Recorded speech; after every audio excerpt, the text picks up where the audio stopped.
Republican Party's future. Joining me now with analysis, somebody who is often mentioned when discussing the possibility of that brokered convention from Wasilla in Alaska, former Alaska Governor Sarah Palin. Governor, welcome back. Thank you so much, Sean. All right, topsy-turvy, volatile, unpredictable. Just standing back, and I know you were at CPAC, and you've been in New York, and you've been in Indiana. You know, what is your state, if you were to give the state of the race now, what would you say it is?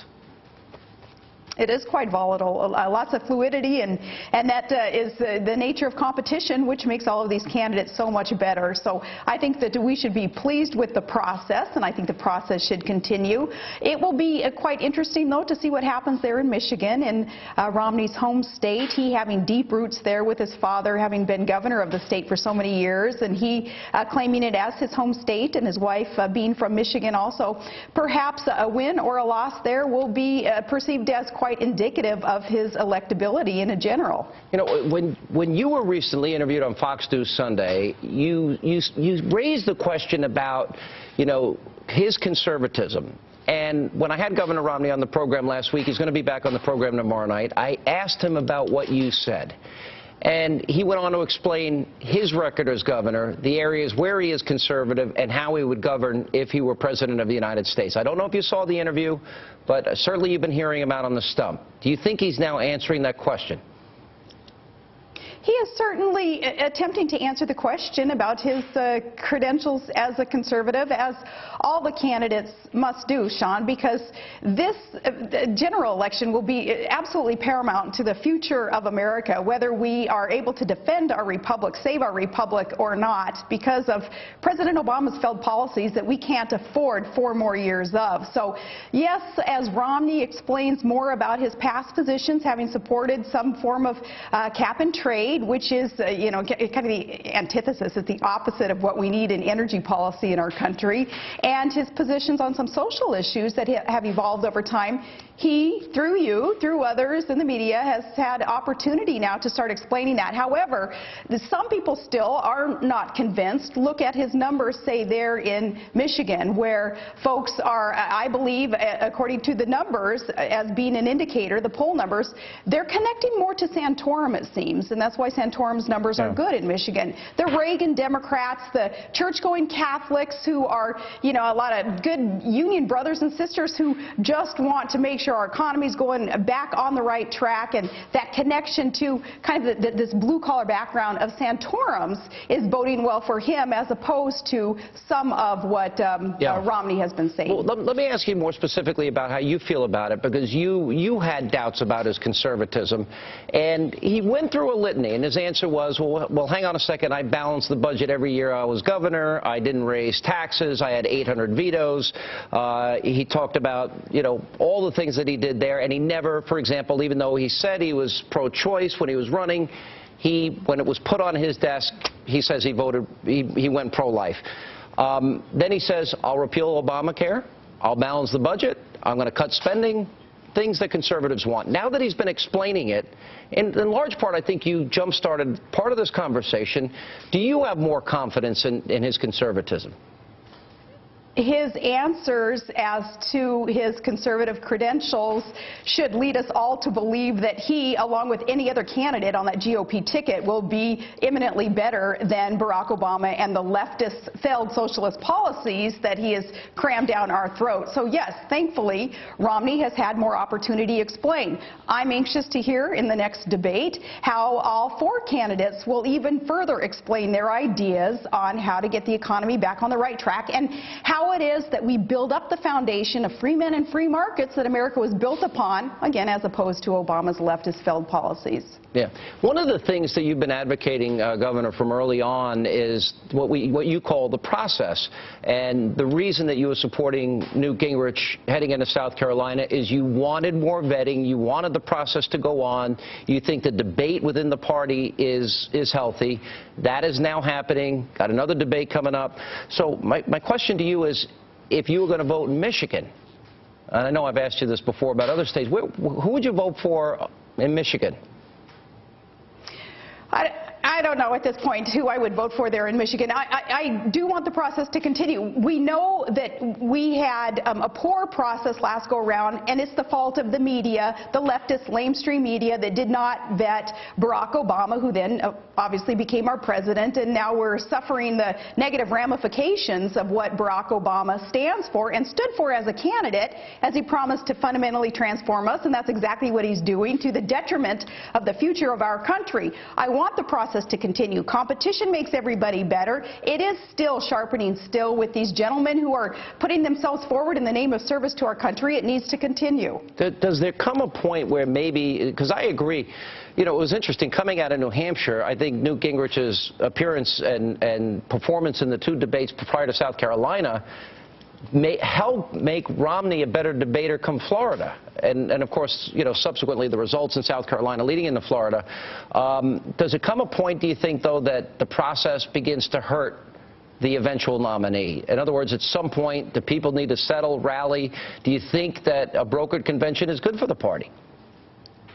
I do not believe that that process should be stopped yet. No, I believe, you know, that old saying about boiled egg is hard to beat. These candidates, they are being boiled in this boiling pot of water with the ads and the super PACs and the media beating them up. Look what Santorum's going through with things that he has said and said in the past, that the lamestream media taking things out of context and trying to subscribe to him that traditional, normal type negative narrative that they want to pin on any conservative. You know, I've gone through that also.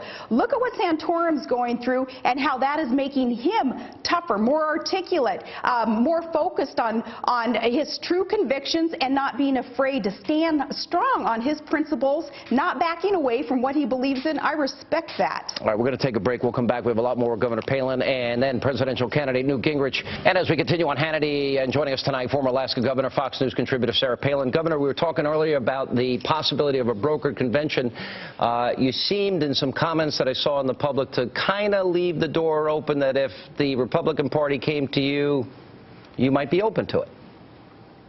Well, the establishment will never come to me. I know that you know, for a fact. But however, a brokered convention, I wouldn't be afraid of that. The electorate shouldn't be afraid of that. That's a continuation of a process and competition that perhaps would be, in the end, very good for our party and good for the cause of defending our republic. Sean, if Newt Gingrich wins some of those key southern states, if Santorum can win some of the Midwest states and part of that Rust Belt, and then if Romney wins some of the purple states, more moderate areas, then I can see it leading to a brokered convention without anybody having that majority support within the party. Perhaps that would be the outcome. All right, let's go through. You had, for two of the primaries, you said that if you were voting, you would vote for Newt Gingrich. He's fallen off somewhat in the polls. But I would agree with you. Probably states like Georgia and Oklahoma and Alabama and Tennessee and some of these other states might be states where he could certainly rebound. If you were to offer advice to the former speaker tonight in terms of how to rebound, what message he should bring into the debate and into the narrative, what would you tell him? I think the last couple of days he has done well in his speeches as he talks about the danger of Barack Obama's presidency, certainly the continuation of his failed policies.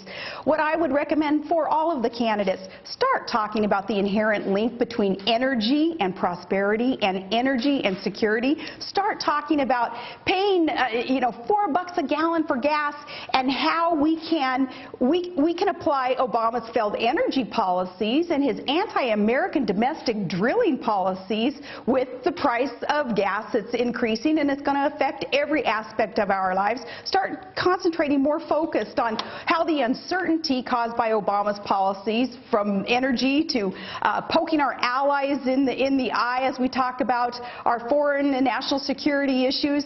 All those things that Obama has done to us that has created uncertainty in the marketplace and in the international arena, how those things need to be addressed and what the ideas are that all these candidates have to get us back around onto the right track. If these candidates, especially coming up in the debate, will stay focused on the main thing, and that is contrasting their ideas, their solutions to Barack Obama's failed ideas and solutions, then it's going to be a great debate. It's going to be a great continued competitive process that will lead to victory in 2012. All right, let me go to Senator Santorum.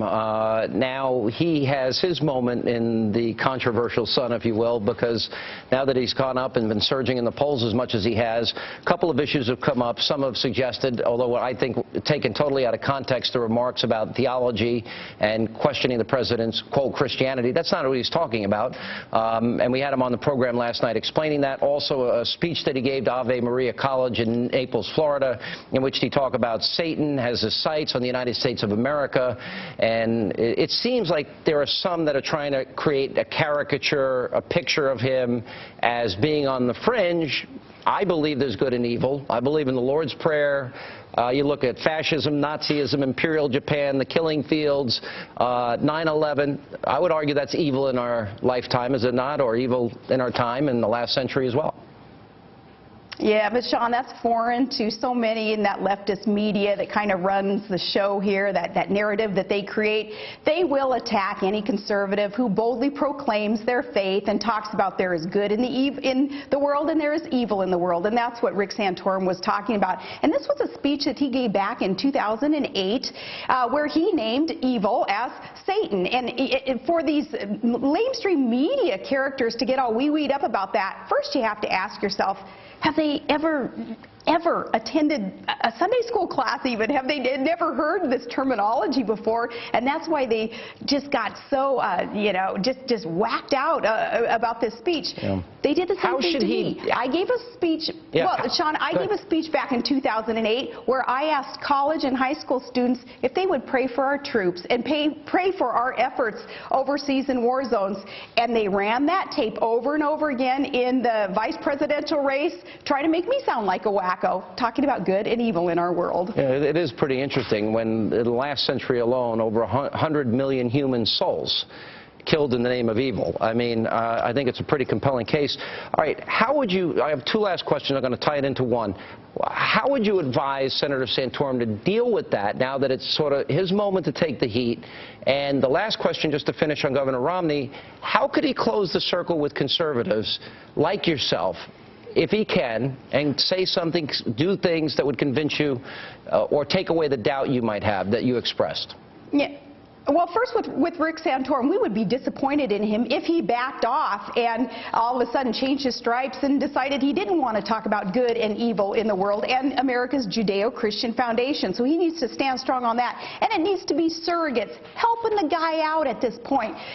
People who have that Judeo-Christian belief in right priorities in our country, we need to speak up for someone like Rick Santorum, who's been bold about his faith, and encourage him not to back down. And we call the mainstream media, the lamestream media, out on their hypocrisy, because it's okay for Barack Obama to say just recently invoke the book of Luke in the New Testament and think that the theology that he would adopt by reading the book of Luke results in him being able to say we need to increase taxes on hardworking Americans. That's okay, but Rick Santorum talking about good and evil isn't okay. Mainstream media, they make me sick. They're hypocrites, and we need to call them out on that. Now, as for kind of just encapsulating that conservative message, all four candidates, not just Mitt Romney, we need to contrast what our ideas are against Barack Obama's. Please start with energy. Start talking more about the uncertainty that is caused by this anti-American, anti-domestic drilling policy of Barack Obama's. And when Barack Obama tries to take credit for George Bush's measures that he took in order to ramp up domestic drilling, we need to call them out on that too. All right, Governor. I have a funny feeling that you're going to be a pretty big voice in the whole process, but as always, we appreciate you being with us. Governor Palin, thanks for being here tonight. Thank you so much. And coming up, new